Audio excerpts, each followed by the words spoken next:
How did I meet Joe Brainard? It was not my choice. We were both enrolled in the same first grade class in Whittier Elementary School in Tulsa, Oklahoma. This would have been about 1948. And so we found ourselves in the same class. We may have been in kindergarten, but I don't recall him from kindergarten.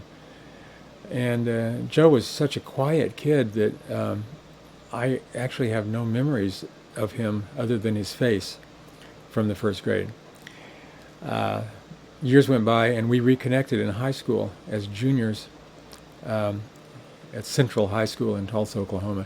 And Joe was the sort of high school, he was the artist of the school. He was obviously the best artist in the school. And I was a poet. And both things were rather unusual in Tulsa.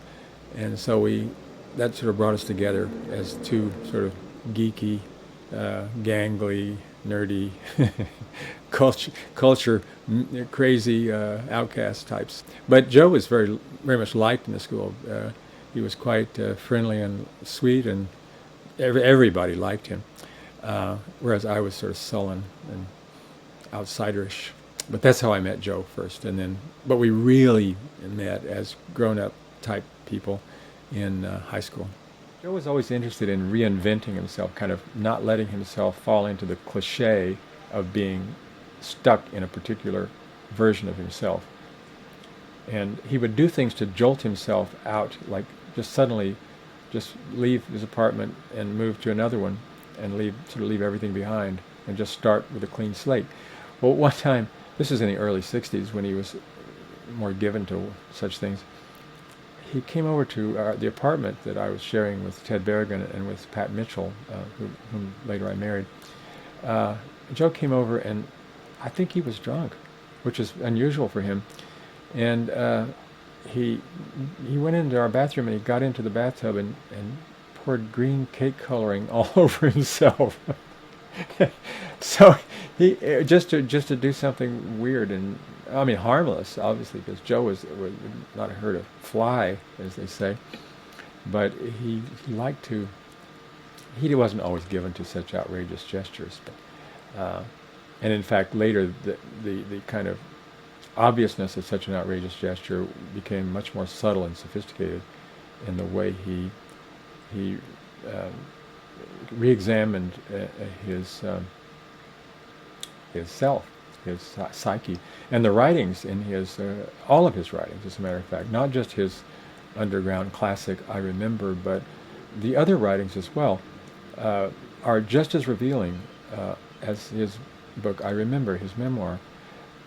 So that, to my mind, all of his writing adds up to this absolutely wonderful lifelong self-portrait of a person whose watchword, if anything, was to be open, and to be more open, and to keep finding ways to be open in order to sort of peel off the layers of personality that society and history and convention have placed on us. And Joe was curious to know, who am I beyond that, or below that, or inside that? And that I don't want to say quest, because it's such a horrible word, but his desire was exemplified in his writings as he peeled away these layers of artifice that we all have, and really did get down to something very essential about himself, and in doing so taught us something about ourselves as well. Working on Joe with I Remember was actually a great pleasure. What I did was to help him assemble the various drafts and versions and installments of I Remember that he had previously published, to make them into one big, cumulative, massive I Remember. Working with him was interesting because there's a question of what order do you put these pieces in, and not only that, but do you rewrite any? Do you drop some? Do you add some? Joe had very definite ideas and was an ardent revisionist. He was never quite happy with, or too happy, or easily happy with the things that he did. So I had to convince him to leave some really wonderful passages in the book And otherwise, that was the only kind of, it wasn't a struggle really. I just had to keep talking till he got tired of hearing me and gave in. But I think he trusted my judgment as well, but and the judgment of others who love these same passages. So it was really quite neat to do that, because all those pieces he had published in different little versions and different little small press publications really did go together. They should be together, and it was great to put them together and do this so-called final version of the book. It was great. It was a wonderful project. I miss just not being able to be around him. I mean, of course, I miss whatever art he might have made and whatever writing he might have done. But it was, I must say that I valued his friendship, and if I dare use the word love, above all. So, I mean, he's an extremely rare kind of person. I mean, everyone overuses the word unique, but Joe really was, to my mind, unique, at least in my life. I've never known anyone who had that combination of, well, first of all, his kindness, and his generosity, and his affection for his friends, but also the way he used his intelligence and the way he used his talent, and I mean, it was exemplary to me. But ultimately, what I miss is just not being able to be up in Vermont, with all of us, with my wife and my son and Kenward, down by the pond, just laying around in the summer sun and jumping in the cold water, and just sort of being with someone. That really means a lot. It's very, well, I won't go into that, but that's what I miss. It'd be nice if I could show him my grandchildren now, for instance, whom he would adore, I'm sure. But anyway, that's what I miss most. Here's the poem I actually wrote in the August of 1960, so that would be just after Joe and I graduated from high school. It's very short, untitled poem. Joe's walk, with all his troubles and tired legs, light and breezy, like a nice guy. One thing that occurs to me that I think is kind of a preconception or an idea of Joe's work that's not as developed as it should be, is that he was a naive artist, or he didn't write long, complex sentences.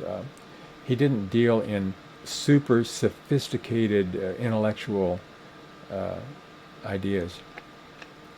But I think if one reads his work carefully, take his book I Remember, for instance. If you read I Remember carefully, and you look at the way that book moves, the way it moves from sentence to sentence, I think you'll see an enormous sophistication going on there. And I'm not talking about high society type of sophistication. That's a different kind. I'm talking about a real native intelligence that is sophisticated in the way it moves in its own terms.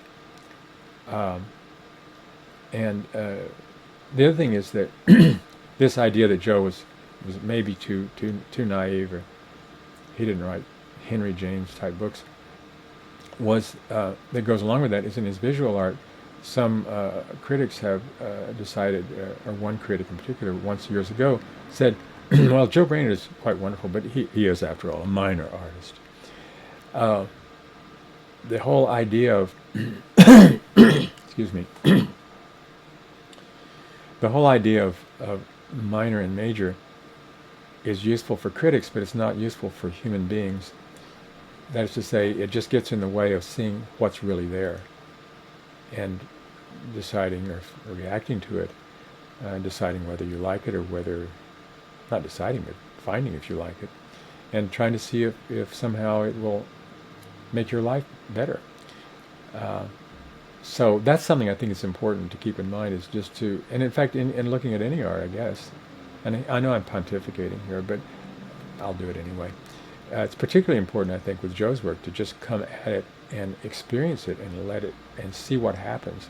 And in a book like I Remember, I mean, I have never, ever met anyone who ever was not completely seduced by that book. Um, it's really irresistible. And I think many of the other writings are as well. And one of the pleasures of reading them is because they're not like anything else you've ever read. I think was it Edmund White who said it was the most completely original writer I've ever read. And I think Paul Auster said something along those lines too. So to perceive or to experience that originality, you have to let go of your preconceptions about what writing should be, or what art should be, or whether someone is Tolstoy or not. We can't all be Tolstoy. I don't think I'd want to be.